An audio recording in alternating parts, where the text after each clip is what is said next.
Okay, good afternoon, everybody, and thanks for joining here. Today we got a special purpose briefing on tap for you.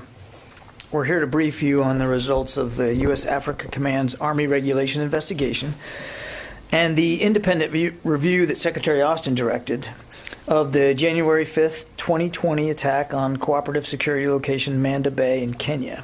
Secretary Austin's intent for the independent review was to provide added insight, perspective, and the ability to assess the totality of this event involving multiple military services and Department of Defense components. The Secretary has accepted the findings and recommendations of the independent review.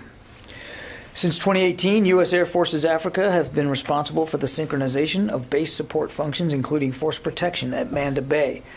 As a result of the findings of the investigation and the independent review, the Air Force took action to address accountability recommendations. I think you have a statement now from the Air Force about those accountability recommendations, and I would direct any of your questions about that directly to the Air Force.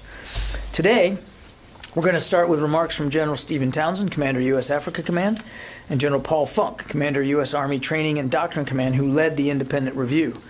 We also have Lieutenant General Stephen Basham, Deputy Commander, U.S. Air Forces Africa, joining us virtually to brief on the investigation. And in the room, Major General Tom Wilcox. Tom, right? Is that right? Yes, sir. Tom Wilcox from the independent review team, as well as Brigadier General Roy Collins, Director of Air Force Security Forces. Finally, one point as we move through the presentation today, we want to make sure that it's clear how much we appreciate our partnership with Kenya and will continue to work closely with them in the fight against al-Shabaab and other terrorist organizations. The briefers will take questions at the end of the entire presentation, so we'll get through each presentation, and then when that's all done, I will stay up here and I will moderate the Q&A. I think all told we got about an hour to work our way through that, so I won't delay any more. We'll tee up the video of General Townsend. Good afternoon. I'm General Steve Townsend, the commander of U.S. Africa Command, also known as AFRICOM. We're here today to formally brief the results of the investigation I directed into the January 5th, 2020 attack by al-Shabaab on Cooperative Security Location, or CSL, Manda Bay, Kenya, that claimed the lives of a U.S. soldier and 2 U.S. contractors and injured 2 other U.S. service members, a U.S. contractor, and a Kenyan soldier. We honor the bravery and ultimate sacrifice of U.S. Army Specialist Henry J. Mayfield, Jr., Mr. Bruce Triplett, and Mr. Dustin Harrison. They are heroes. It is a solemn duty to provide their families and the American people with answers about what happened that day. There are no words that can take away from their loss. You will also hear about the results of the Secretary of Defense directed independent review of our investigation, which was conducted by U.S. Army General Paul Funk.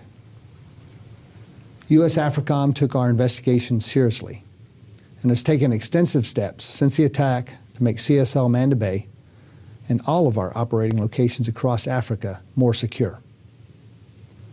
I found the investigation team's work to be comprehensive, credible, and thorough. The independent review conducted by General Funk and his team validated that extensive work. All recommendations from the U.S. AFRICOM investigation have been implemented, some in the hours and days immediately after the attack, and others over the following months. We are also well along in implementing the recommendations from the independent review. At 5:20 a.m. on January 5th, 2020, a ruthless and determined enemy force of approximately 30 to 40 al-Shabaab fighters conducted a complex attack against U.S. forces and assets at Manda Bay, Kenya. In a few short minutes, the attacking enemy inflicted casualties and destroyed 7 contracted light aircraft and other property before they were effectively engaged by U.S. and Kenyan forces and forced to withdraw with a loss of at least 6 enemy killed. The investigation determined the proximate cause of the loss of lives and materiel was the attack by a mass force of determined, disciplined, and well-resourced al-Shabaab fighters. The investigation also identified 4 broad factors that contributed to the outcome of the attack and the resultant losses. First, an inadequate focus on potential threats and force protection at multiple levels. For a number of successive years, there was complacent leadership and command and control at the tactical level and poor oversight at the operational level. Second, there was an inadequate understanding of the true threat to the base at Manda Bay that had been perpetuated by years of local threat assessments. There were also shortcomings identified in the resourcing, sharing, and dissemination of intelligence. Third, there were deficiencies in the organization, preparation, and training of security forces, which contributed to inadequate defensive plans. Fourth, there were problems with mission command, including poor unity of command at the tactical level and flawed staff processes that failed to account for the growth of CSL Manda Bay from a training base to a counterterrorism support and air base. As I said in March 2020, we were not as prepared at Manda Bay as we needed to be. Security on a key part of the base proved inadequate, with a security force that was insufficiently prepared for their mission. U.S. AFRICOM has implemented a series of measures to address the shortfalls uncovered during this investigation and the independent review. These include adjustments to training, operations, threat assessments, leadership, and force protection practices. We are grateful to our Kenyan Defense Force partners who responded quickly and bravely to help fight off the terrorists who attacked Magogoni Airfield. The quick thinking, swift action, and bravery of U.S. Marines and airmen, first responders, in concert with the Kenyan Armed Forces, was critical to containing and ultimately repelling this attack. Service in parts of Africa can be challenging, even dangerous at times. The threat from al-Shabaab remains dangerous and real. Al-Shabaab is the largest and most lethal arm of al-Qaeda, an enemy America knows all too well for its ambitions and appetite for destruction. What we do with our African and international partners to counter violent extremism in Africa is more important than ever. We hold a responsibility to Specialist Mayfield, Mr. Triplett, and Mr. Harrison to work every day to learn from this tragic event and to keep an attack like this from happening again. I will personally remember these three brave Americans and their families. We honor their legacies and their sacrifice by faithfully implementing the lessons we have learned from this attack, not only at Manda Bay, but across Africa, as we continue the fight they were supporting. With that, I'll turn it over to the team who will provide you with a more detailed brief and take your questions. Thank you.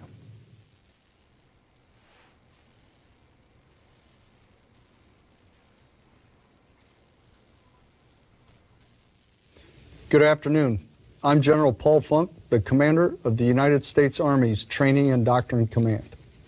I am grateful for the opportunity to speak with you today, and I thank you all for being here. As you just heard from General Steve Townsend, United States Africa Command conducted an extensive investigation into every aspect of the January 5th, 2020 attack on Cooperative Security Location, Manda Bay, Kenya, and the resultant deaths of 3 patriots who are in the valiant service to our nation. On behalf of the entire United States Army, I want to extend our heartfelt condolences to the families of Specialist Henry Mitch Mayfield Jr., Mr. Dustin Harrison, and Mr. Bruce Triplett. These brave Americans will never be forgotten.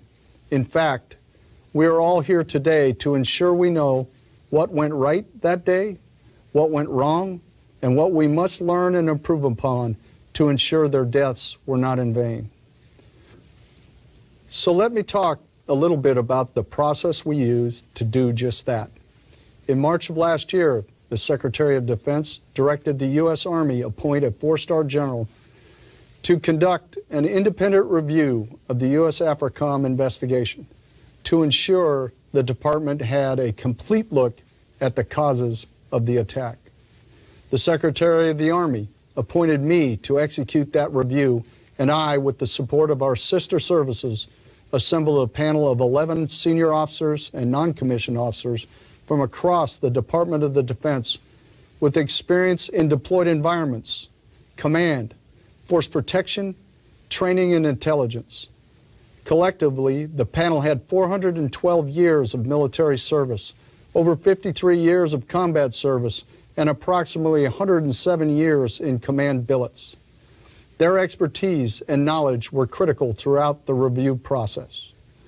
The Secretary of Defense tasked the independent review to assess the entire U.S. AFRICOM investigation, to include if the pre-deployment training and the assignment process for the U.S. persons assigned to Manda Bay were appropriate for the mission. The Secretary of the Army then added additional focus areas by directing the independent review to address whether the actions or inactions of leaders and staff contributed to a poor understanding of the threat and an inadequate force protection posture, whether the findings from the original investigation of no criminal negligence or other misconduct by the U.S. personnel were consistent with the evidence, and whether further investigation was warranted concerning potential organizational and institutional issues. So we began a thorough review of the complete U.S. AFRICOM investigation.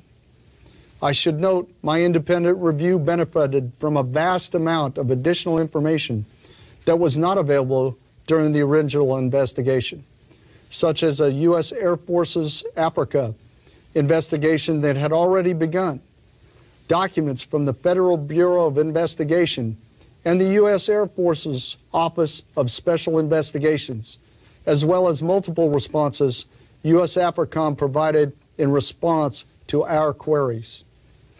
Our review was comprehensive, and I hope that the attention to detail we applied demonstrates to you the importance with which the Secretary of Defense, the Secretary of the Army, and I addressed this undertaking. We lost 3 Americans who were willing to serve in an austere and dangerous location. Every member of my dedicated review team was committed to getting this right. Fundamentally, I found that the U.S. AFRICOM investigation was thorough, detailed, and supported by the evidence. I concurred that the proximate cause of the death of 3 U.S. citizens, injuries to 3 other U.S. citizens, and the loss of U.S. aircraft and property was the attack by a massed force of determined, disciplined, and well-resourced al-Shabaab fighters. No single point of failure directly caused the loss of life and damage to the property at Manda Bay. As General Townsend noted, his investigation identified 4 causal factors that contributed to the outcome of the attack. I concurred with these causal factors.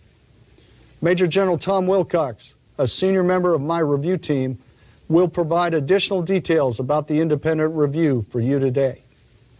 Both General Townsend's investigation and my review found that neither criminal negligence nor misconduct by any U.S. personnel was the proximate cause of loss of life or property at Cooperative Security Location Manda Bay.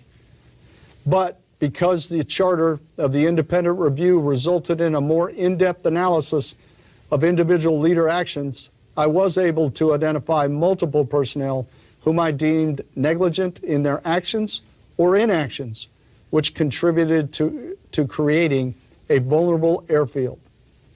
I submitted all of my findings and recommendations to the Secretary of Defense, and thanks to the hard work of the panel, I found no further investigation was necessary.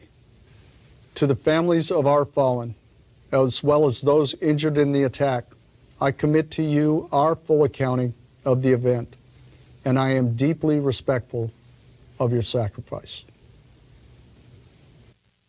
Okay, with that, we'll turn it over to Lieutenant General Basham, Deputy Commander of U.S. Air Force's Africa. He'll be joining us, as you see, virtually to brief you out on the 15-6 investigation. General Basham, can you hear me? Do you have us?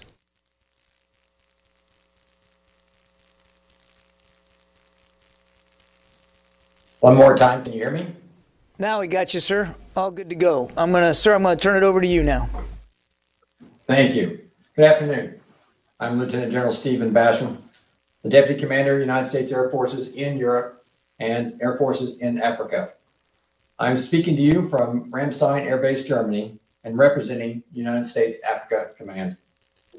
Building upon General Townsend's and General Funk's remarks, I will describe the attack on Manda Bay, the findings of the AFRICOM Army Regulation 15-6 investigation, and the corrective action taken by AFRICOM and subordinate commands. Following my comments, Major General Thomas Wilcox will provide additional insight into the independent review.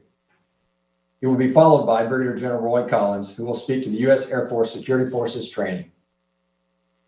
As you heard from General Townsend, on January 5th, 2020, at 5:20 local, a well-prepared team of about 30 to 40 al-Shabaab fighters conducted a complex attack against Cooperative Security Location, Manda Bay, Kenya.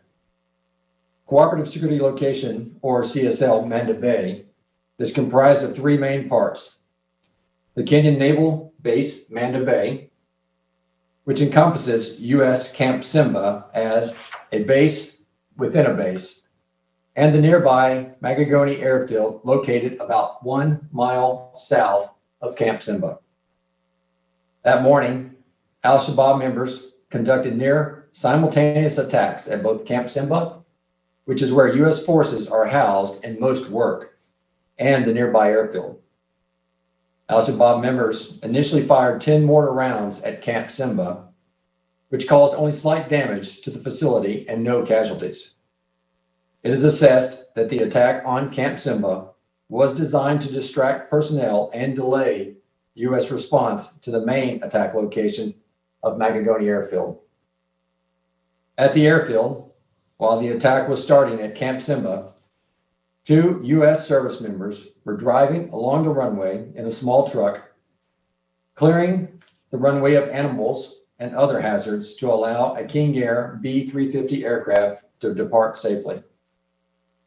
During the routine early morning clearing process, the service members saw thermal images through a handheld scope, which they initially thought were hyenas. As they approached to better identify the images, they realized too late that they had actually identified a group of al-Shabaab fighters hiding in the vegetation. The al-Shabaab fighters fired 2 rocket-propelled grenades, or RPGs, at the service members in the truck. The first RPG penetrated the front windshield, but did not explode. And 1 service member quickly escaped from the vehicle. The second RPG penetrated the driver's side door a moment later. This device detonated and killed Specialist Henry Mayfield instantly. Next, the fighters engaged the aircraft with RPG and small arms fire as it was beginning its takeoff roll. The plane caught fire, and the pilots, Mr. Dustin Harris and Mr. Bruce Triplett, were killed. The aircraft came to rest on the side of the runway, and it was assessed that the pilots purposely steered the aircraft off the runway to keep it free for future operations. A third contractor, who was in the back, was able to escape the burning aircraft. The contractor ran to meet up with other maintenance contractors in a nearby hangar, and they drove to Camp Simba. In addition to killing 3 U.S. personnel, the fighters also destroyed 6 U.S. aircraft, 1 Kenyan aircraft, several vehicles, and other property during the first few minutes of the attack. U.S. and Kenyan forces engaged the fighters for several hours until they eventually cleared the airfield and the East African Response Force arrived. Further detail on the attack are included in the redacted AFRICOM Army Regulation 15-6, and I will discuss the findings with you.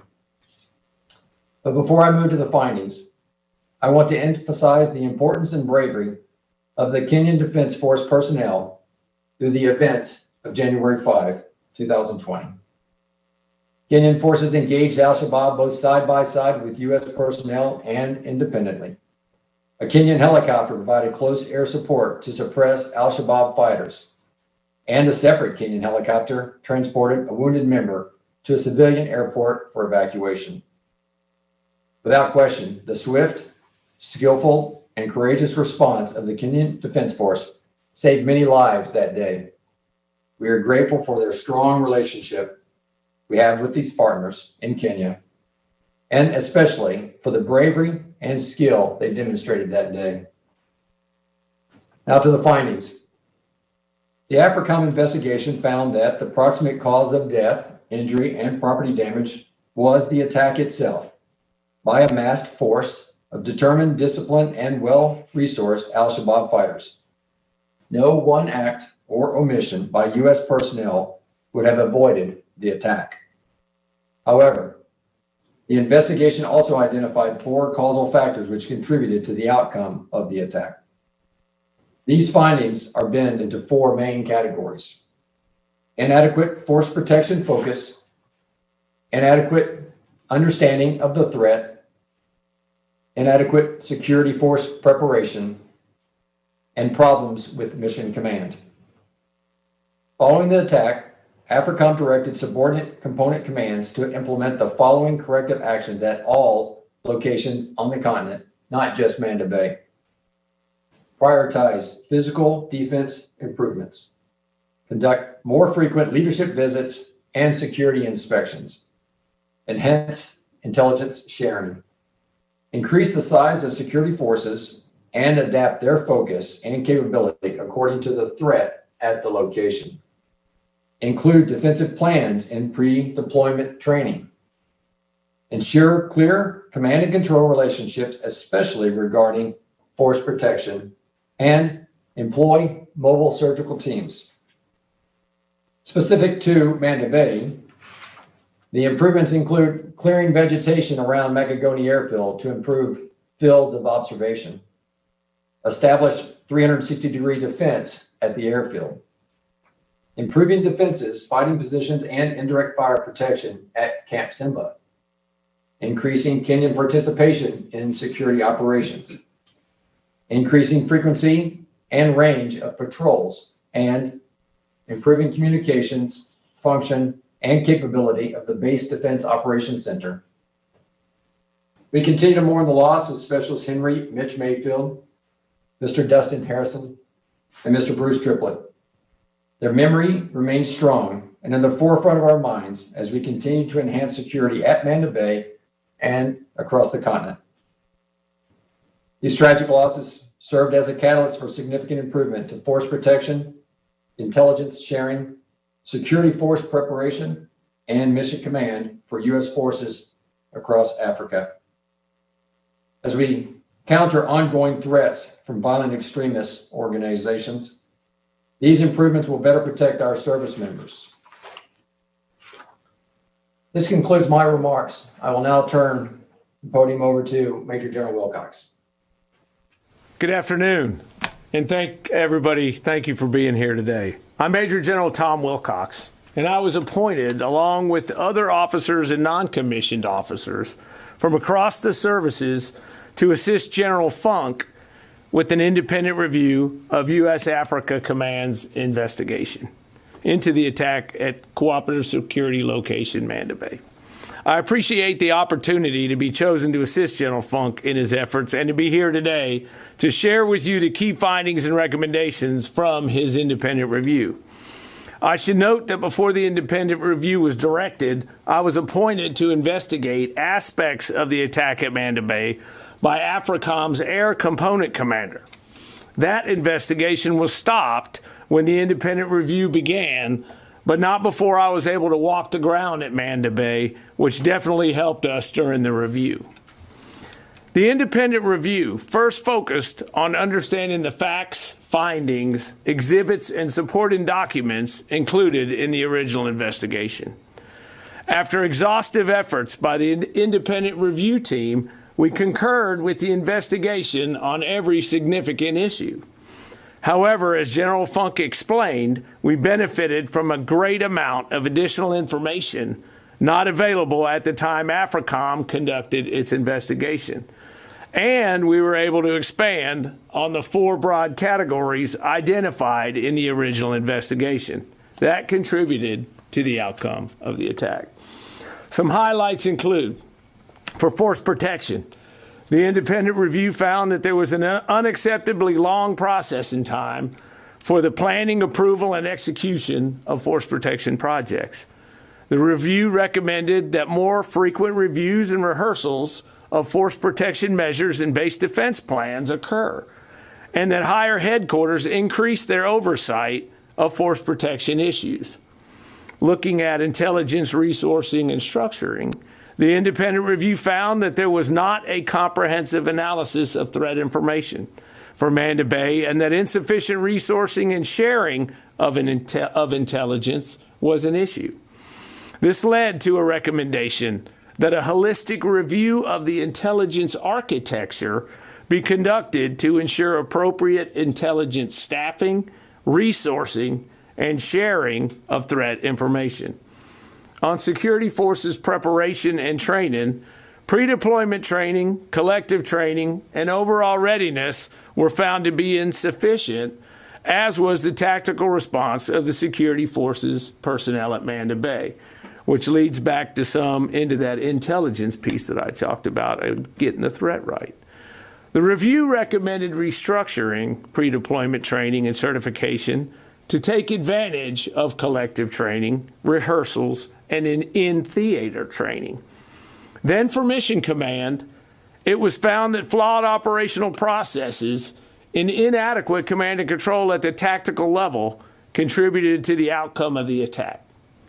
Additionally, it was recommended that a single commander be given authority over the joint operating area where Manda Bay was located, to include oversight of force protection, intelligence, training, and other responsibilities. Beyond the overarching review of the initial inquiry, General Funk was also directed to answer specific questions during the independent review concerning pre-deployment training, the personnel assignment process, and whether the initial investigation of no negligence or misconduct was appropriate, whether the initial investigation's finding of no negligence or misconduct was appropriate, both at lower levels and for more senior leaders. In short, the independent review found that certain personnel at Manda Bay and its higher headquarters were negligent in performing their duties.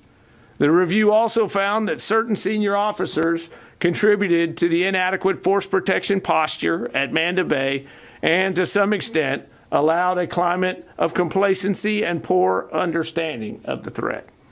In the end, though, while some individuals could and should have done better, the negligence of the individuals identified in the review was not the cause of the losses suffered in the attack, although it may have made the airfield more vulnerable. The independent review also reconfirmed the bravery and heroism of dozens of outstanding service members, civilians, and Kenyan forces. Like others speaking today, I too extend my sincere condolences to the families of those Americans who lost their lives in this attack. We are all encouraged by the improvements that have been made by AFRICOM and the Air Force as a result of this event. Lieutenant General Basham discussed many of those already, and I will now be followed by Brigadier General Roy Collins, who will discuss some others. Thank you. Thank you, sir. Good afternoon.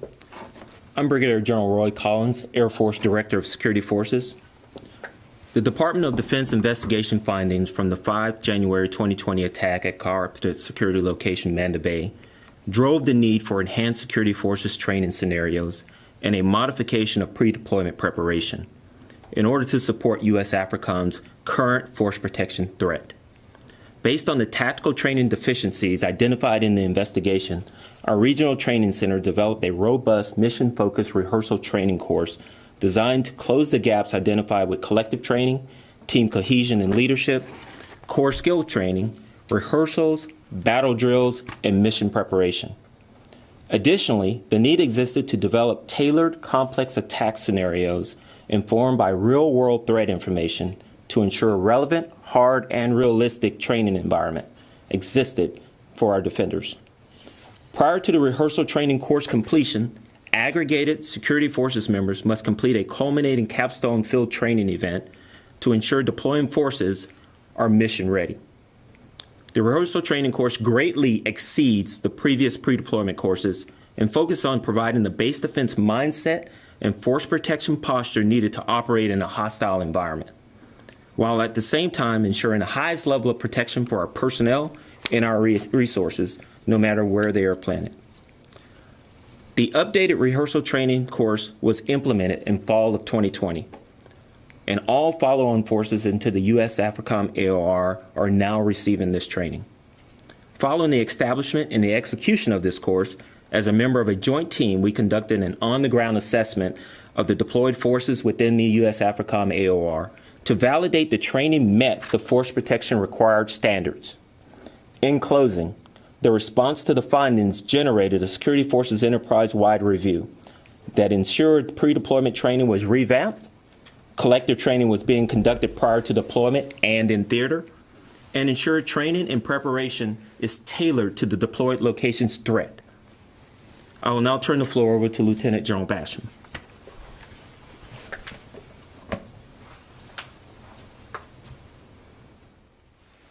I think you're on mute there still, General. And Mr. Kirby, I'm showing that I'm off mute. Can you hear me? You're good now. Okay, I'll turn the floor over to you, and then we're prepared to take questions. Thank you. All right, General, thank you. Okay, we'll go to questions. Lita? Hi. I'm not sure exactly who can swing at this, but I've a couple things. One, you talked about improvements to training, et cetera. I'm wondering, it sounds like that is probably applicable to all forces going to AFRICOM, but was there any effort to consider whether or not similar deficiencies were at other areas, at other bases that also could benefit from some of the changes that were made here, including staffing shortfalls? And then secondarily, can you assess the ongoing al-Shabaab threat and whether sort of overall has that changed, increased at Manda Bay and or in that region? And I have one thing that I don't know that you can address, but on the punishments, I know there's not a lot of detail about the discipline, but can anyone address whether anyone was fired, relieved of duty in any way other from their jobs, not removed from service, but anything like that? Yeah, Lita, let me jump in before the generals on the accountability thing. We would refer you to the Air Force. These were administrative actions that were taken, so it would really be up to the Air Force to be able to decide for themselves how and to what degree they would speak to that. The generals here would not be in a position to talk about accountability. And I will turn it over to any of you on our other questions on who might be best for those. General Collins, I'll offer to you for the training, and then I'll touch on the al-Shabaab threat. That's good copy, sir. So, ma'am, in relation to the training, in relation to the training, that impacts all the U.S. AFRICOM theaters. So every security forces member deploying into U.S. AFRICOM is required to complete a 27-day mission-focused readiness training course. That course focuses on those rehearsal drills, those battle drills, those core skills, and allows them to collectively come together and train as a team so that when they're in the AOR, in the fight, they understand from a command and control perspective what should happen, how it should happen in any environment that we put them in, regardless of the size of the threat. So that training was implemented in the fall of 2020, and it is now set in for any forces going into the U.S. AFRICOM AOR. In relation to how do we do this across a 38,000 personnel enterprise, we've started, with the current 38,000 we have, but we also went into our officers course and our sessions course for our enlisted airmen, and we embedded base defense as the foundational skill set required for any location that they are assigned to or deployed to in alignment with the National Defense Strategy. Follow up to do we consider al-Shabaab to still be a threat? The answer is yes. We would still consider al-Shabaab in this region to be a threat. However, the actions that we have taken, not only at Manda Bay, but other locations, to put force protections in place, appropriate training in place, as well as to appropriately equip and provide the oversight, gives us confidence that we still have while we still have a threat in the area, we have a process with force protection in place to be able to protect our military members and to further enable our partners in Kenya as well as Somalia in fighting back against al-Shabaab. As a follow-up, General Basham, I think you touched on this, but part of the question was physical, were there other sort of security improvements at other bases around Africa resulting from the scrutiny at Manda Bay? Great, thank you for that follow-up. The answer is actually yes. I'll start by saying that there was a complete assessment across all installations across AFRICOM. And then each installation, based upon its physical capabilities as well as the personnel, was assessed for increased level of force protection, equipment, or personnel. We certainly have moved out on Manda Bay in providing force protection measures around the airfield, improving force protection measures at Camp Simba. But at the same time, each location now goes under an annual assessment, as well as anytime commanders change over, they do a review of the overall integrated defense plan for those installations. Okay. Any questions here elsewhere in the room? Okay, we'll go to the phone lines. Jeff Shogel, Task and Purpose. Thank you. If I heard General Wilcox correctly, he said the review found that some senior commanders may have contributed to the issues leading up to the delinquencies found. Who are these senior commanders and what did or they did not do? Okay, we took a look. Let me walk you back to the 15.6 because the 15.6, and I'll kind of explain how these are nested together. The 15.6, the original 15.6 by AFRICOM, identified folks by name in the report and said, hey, these folks could be found negligent. The way that process works is a 15.6 typically gets done. The combatant command releases the 15.6 back to the components, and the components work through the accountability and whether the person was negligent. I was actually on that team as part of the Air Force Africa prior to the Secretary of Defense initiating and ordering the independent review. So as part of the independent review, we took that and we also looked across the spectrum of everybody that operates in that area, from AFRICOM to the Air Force, Special Operations Forces, the CJ, Combined Joint Task Force, HOA, and the individuals there at Manda Bay, because General Funk was charged to go take a look at who, by their inactions or inactions, potentially was negligent. So we did that. And we looked and we found and we said senior officers. We didn't say anything about commanders in the statement. General Funk said senior officers.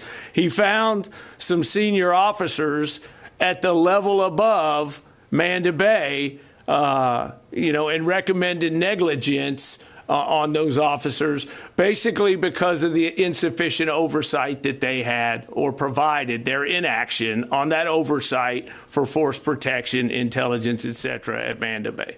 And then the remaining folks were obviously, officers, senior NCOs down to enlisted at Manda Bay that were included in those negligent findings that we turned over to the Secretary, and then that Mr. Kirby was saying were turned over to the Air Force. So I direct you to the Air Force to find out the outcomes of those. But that's basically that process and what we took a look at. Okay. Yeah, go ahead. Please identify yourself. My name is Raj. I work for Huda Media Network. My question is on the attackers. I believe you said 6 of them were killed and there were about 30. But did the investigation also look at if there was a particular al-Shabaab leader or figure that was behind the attack?